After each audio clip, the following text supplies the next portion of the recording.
I think Chris Christie's getting in this just to attack Trump. I think the more the competition, the better we can see who Donald Trump really is. Iowa's the place that we shape principled conservative leadership. Iowa's the place that shaped the standard bearer of this party. Hello, I'm Nancy Cordes in Washington. Welcome to America Decides. Former New Jersey Governor Chris Christie has announced his 2024 bid to be the Republican nominee for president. He launched his campaign at a town hall event in New Hampshire. This is his second White House run after a failed attempt in 2016. He was once an advisor to former President Donald Trump before becoming a vocal critic of the former president. And Donald Trump made us smaller by dividing us even further and pitting one group against another, different groups pitted against different groups every day. And by definition, making those groups smaller. To discuss Pence's 2024 bid, CBS News chief election and campaign correspondent Robert Costa joins us now from Iowa. Hi, Bob. Good to be with you, Nancy. So this is something that Mike Pence has obviously been mulling for some time. What do your sources tell you were the main reasons that he ultimately did decide to get into the race? For former Vice President Mike Pence, this presidential candidacy is not just about a personal comeback over his Syrian experience on January 6, 2021, and his role in certifying the 2020 election, which caused him such consternation, generated ire among former President Trump supporters. This is also about an attempted political comeback for his brand of American conservatism, that traditional Republican political playbook used by former President Ronald Reagan, Newt Gingrich in 1994, and Mike Pence during his congressional year in the House of Representatives. There's a belief inside of Pence's inner circle the Republican Party could want to move back in that direction, away from the populism and grievance of the Trump era.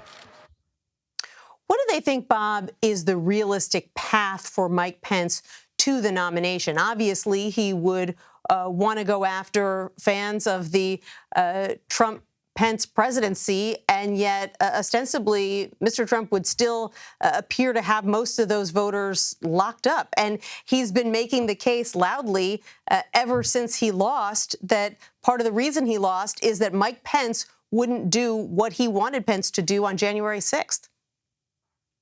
If the Pence strategy comes down to anything, Nancy, it would be two of the letters on the bottom of the screen just there, IA, Iowa. His whole play is about Iowa. If you want to understand the Pence campaign, based on our reporting, you have to look back to history to understand Mike Huckabee's 2008 Republican presidential campaign, Rick Santorum's Republican presidential campaign in 2012. This was about putting a focus on Iowa and hoping to jolt in this state in the caucuses, whether it's a victory or a near victory, puts them on the map politically in the nominating contest and elevates them toward those Super Tuesday contests later in the cycle. So Pence knows he's not going to have the money. He's not going to have the same profile as Trump and Florida Governor Ron DeSantis.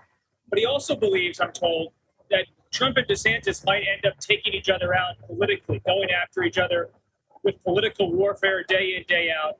And if that occurs as a dynamic in the Republican race, Pence and others are hoping they can carve out their own space and be positioned to win over conservative voters should Trump or DeSantis ever be hobbled politically. So what are you expecting to hear from him in Iowa tomorrow? Do you think he's going to be making an overt play for evangelical voters? He is certainly going to be pitching evangelical voters. He's also going to talk about his Midwestern roots. He's one of the only people running for president who has Midwestern roots, so he's going to try to connect his growing up in Indiana, his boyhood in the Hoosier State, with what it's like to have life here in Iowa, the Hawkeye State. You can expect him to talk about agriculture, talk about his faith, and he believes there's enough of a faith contingent in Iowa, in the Republican Party, to give him a block of voters that could make him very competitive, especially if he can find a way to build together that Huckabee, Santorum, Ted Cruz type coalition from previous years and add in some of the Trump voters slowly but surely. Bob, Mike Pence is so careful about when he does and doesn't criticize the former president. Do you think that the fact that someone like Chris Christie, who isn't careful at all about when he goes after the former president, do you think the fact that Christie's getting into the race makes it easier in some ways for Pence to seek distance from former President Donald Trump? Right. What you're seeing from Pence is what you're somewhat seeing from DeSantis, which is a contrast on policy. Pence has come after Trump's positions on long-term federal spending programs like Medicare and Social Security. He has argued that Trump is not conservative enough on some of these policy issues, including on abortion. Pence has a more conservative position on abortion when it comes to the details of that policy position. And so you see in Pence someone who's saying that he can come at Trump from the right. DeSantis is doing the same. And when you talk to Trump allies, they believe that's where Trump could have some vulnerability. They don't believe Republican voters are ever going to pull away from Trump on character issues or questions about his conduct. That's never proven to be an effective way to come at Trump. But coming at Trump from the right raises issues about his record. DeSantis has been going after Trump on how Trump handled the pandemic, how he interacted with Dr. Anthony Fauci. And you see Pence saying that Trump's record on the economy, on fiscal issues, is just not right-wing enough. Robert Costa in Iowa. Thank you. Thank you. CBS News political correspondent Caitlin Huey-Burns has the latest from New Hampshire now on the Christie bid. Hi, Nancy. Good to be with you from here in New Hampshire, where Chris Christie just launched his official presidential campaign in a town hall style event where he took about an hour and a half worth of questions from voters on a range of issues. But in a very crowded field that's expected to grow even more by the end of the week, Christie is carving his place out in this field as the toughest critic of former President Donald Trump, who is leading the pack. During the question and answer session, he'd called Donald Trump a bitter, angry man who wants power back for himself and not for you. The challenge for Chris Christie is that he will have to define and explain his evolution from being a top Trump ally and supporter and advisor. He even led the Trump transition team, to now being that harsh critic of the former president. Today, he kind of described that evolution. He said that Trump had not fulfilled his promises, and the biggest way in which he decided to get off the train, as he said, is when Donald Trump falsely made claims about election fraud in 2020. He said that he is going after Donald Trump because he is the front runner, that he, quote, deserves it, and also that he is leading the pack. And he wants to make this race about big things, big ideas, moving forward, and not, quote, small things. The biggest challenge for Christie here is whether voters agree with him. He's going to focus his campaign in New Hampshire, especially on independent voters. I talked to several in the crowd today who define themselves as independents, who were just starting to look around at the field and assess. But some of them liked the way in which Christie approached issues and his rhetoric. Now, the other big challenge for him is whether he'll make the debate stage in August. You have to have a donor requirement, a polling requirement, and also you have to sign a pledge to support the eventual nominee. And Christie made very clear tonight he will not support Donald Trump. Nancy? Caitlin Huey-Burns, thank you. Well, with Chris Christie making his presidential announcement in New Hampshire, we're going to talk to one of the state's longtime GOP voices about how the race is shaping up in the first-in-the-nation primary state. You're streaming America Decides.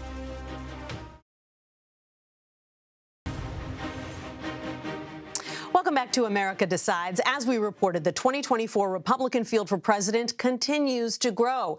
One person not entering the race is New Hampshire Governor Chris Sununu.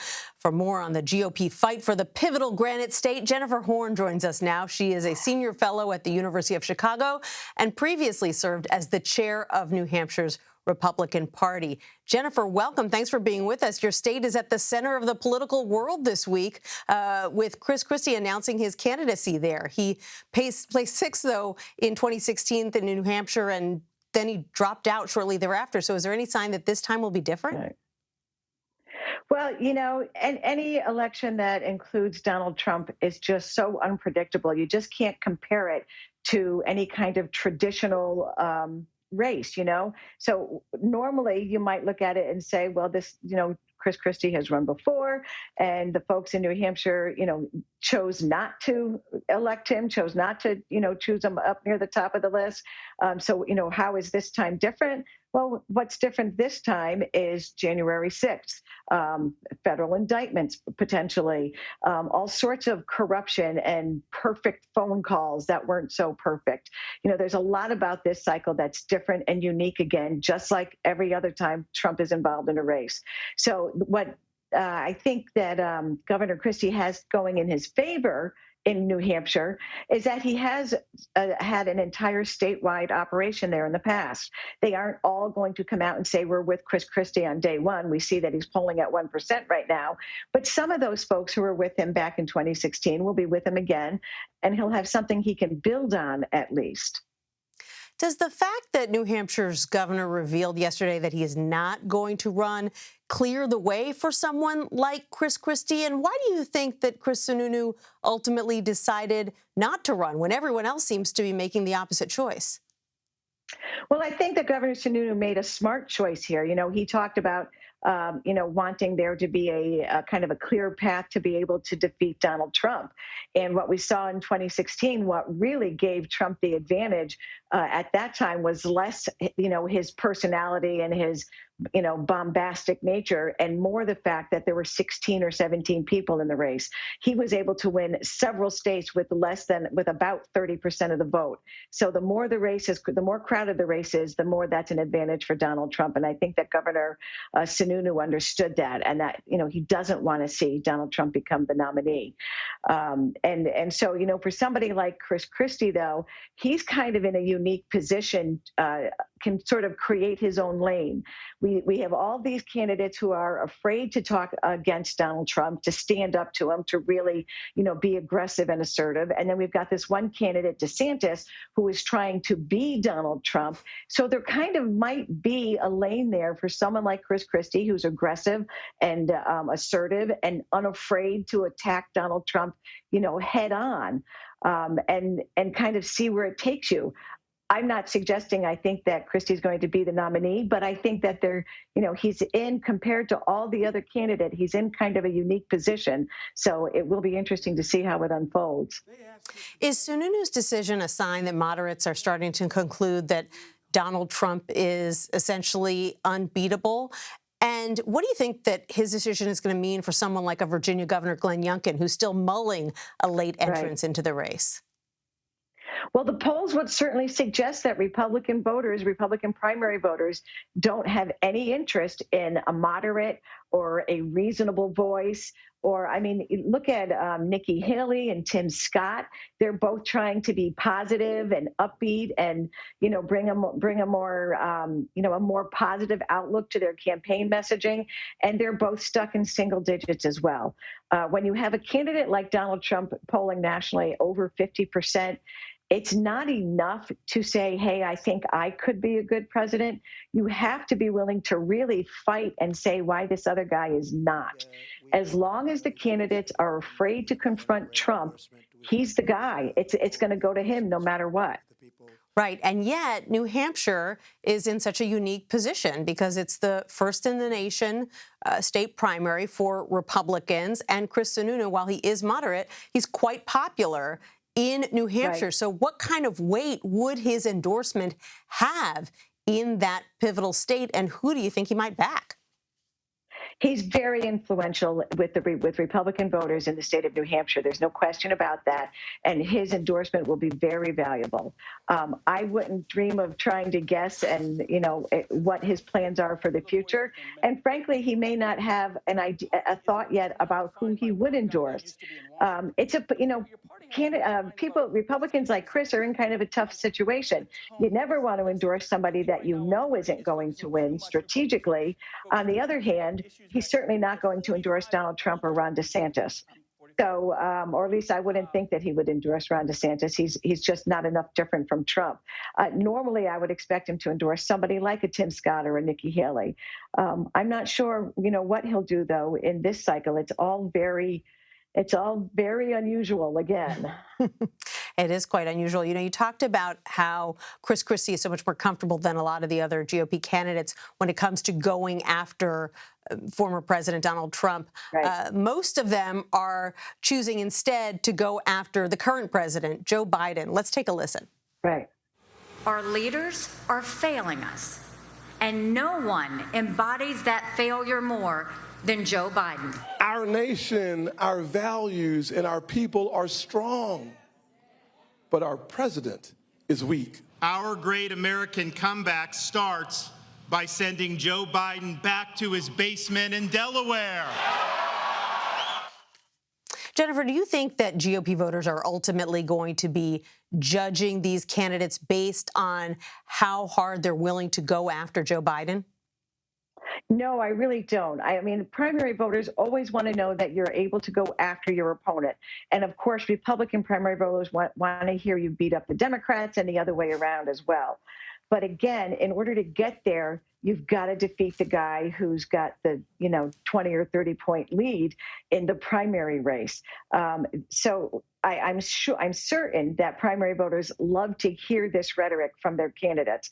However, it's not enough right now to just go after Joe Biden. That's assumed that you're going to be against Joe Biden. What they need to hear are these candidates going after Donald Trump. And if they can't make a mark on Trump, then they're never going to get the chance to make a mark against Joe Biden. And that'll be an especially interesting dilemma for someone like Mike Pence, his former running mate, who is expected to get into the race in Iowa tomorrow. Jennifer Horn, the former chair of the New Hampshire Republican Party, thanks so much for being with us. Thank you. Kyiv and Moscow are blaming each other after a key dam collapsed in southern Ukraine. Next, we're going to take you to the White House for the White House reaction. You're streaming America Decides.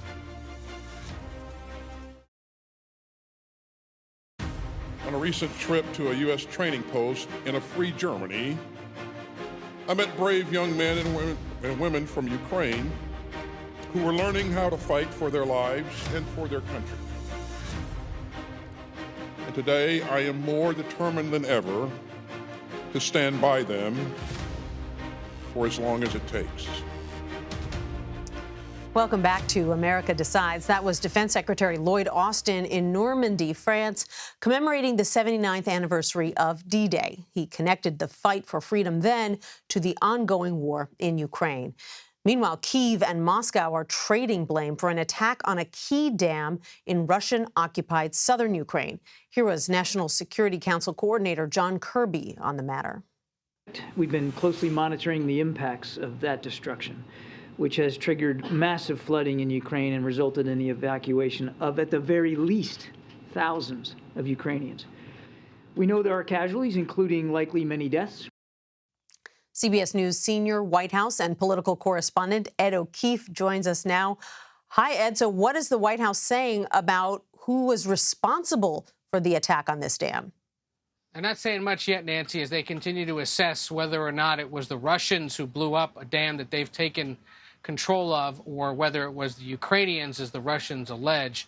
Although notably, Ukrainian leaders today had pointed out that the way the dam blew up would have required explosions from within the structure itself, or to have had total control of it, which the Ukrainians do not. Not being intimately familiar with the design of it, that seems like a compelling argument. But the White House, so far at least, not taking a stand on this. They've been notably cautious in what they say about what's going on over there right now. They were asked to describe the ongoing Ukrainian military operations yesterday and refused to say that it is the counteroffensive, although CBS News has heard from U.S. officials, or David Martin at the Pentagon had said that the best way to characterize this now is that they're in the beginnings of that counteroffensive, which is what makes this explosion at the dam and the subsequent flooding so troublesome, because it's going to have a broader humanitarian effect now that the region has been worried about for the last several weeks. Ed, lots of foreign news today. You also asked about the PGA Tour and Live Golf merger. Does the White House have any comment on this very controversial merger? Notably, they did not, Nancy. And, you know, we should point out that the conversation we had with them, our daily briefing, was occurring right around the same time the Secretary of State was arriving in Saudi Arabia for a trip that's expected to include time with the Crown Prince, Mohammed bin Salman. So it may have had to do with that they just simply didn't want to be engaging on a sensitive matter regarding Saudi Arabia when they know the top diplomat is supposed to be meeting with senior Saudi leadership. And the timing of this was just so tricky in that regard. We'll see in the coming days whether or not the White House or the Justice Department has something to say about any potential antitrust concerns or dealings with foreign agents. Certainly there are lawmakers today, notably Democrats, who said that, yes, this is something that should be up for review, at least to make sure that the PGA isn't violating some kind of law or antitrust provision that sports leagues enjoy. Remember, they're all nonprofits and have been allowed to operate, but under congressional oversight. And so we'll see in the coming days if this becomes a bigger political issue. Certainly, of course, all issues regarding Saudi Arabia have been in recent years because of its human rights record, the death of the Washington Post columnist Jamal Khashoggi, and other concerns about its human rights record. So I tell you, though, it is a story that has permeated across Washington, across society, as word broke today of this coming up. So inevitably, the White House is going to have something to say about it. Such a good point, though, that they might want to tread lightly while the Secretary of State is meeting with Saudi officials. On a totally different topic, Ed, such a busy week for the Republican field for 2024. You've got several GOP candidates jumping into the race just this week. What's the latest on President Biden's bid for re-election? Things have been noticeably quiet on that front lately. And it will continue to be that way through much of the rest of this calendar year, according to those that are helping put the campaign together. They point to what Barack Obama was doing back in 2011, mostly raising money, tacking on political events to official travel. We expect the president to pick that up again now that the debt limit fight is over and he's been occupied here in Washington. Expect to hear about fundraising swings later this month into July, probably a handful in August as well, as they try to pad their coffers and raise as much money himself or the vice president or the first lady, and especially the second gentleman as this gets underway. A former donor himself is expected to be quite active on the fundraising circuit. Otherwise, the campaign itself, the Democratic National Committee, sit back, watch, and continue to just fill the research packets on each of these Republican contenders. They've pointed out to us for much of the last year that they've been tracking about 24 potential Republican presidential hopefuls. Christie, Pence, and even the North Dakota governor, Doug Burgum, who's getting in this week, have all been on that list, and they remain poised and prepared for whoever ultimately emerges, though obviously Democrats would prefer to see a rematch with former President Trump because they continue to believe that's when they can win. Right, and there's this theory of the case that it's not such a bad thing for the Biden campaign to lay low, let the Republicans duke it out in the public eye for now. Ed O'Keefe, thanks so much for bringing your insight today. Take care. And that does it for today. You can stream America Decides Monday to Thursday at 5 p.m. Eastern. You've been streaming CBS News.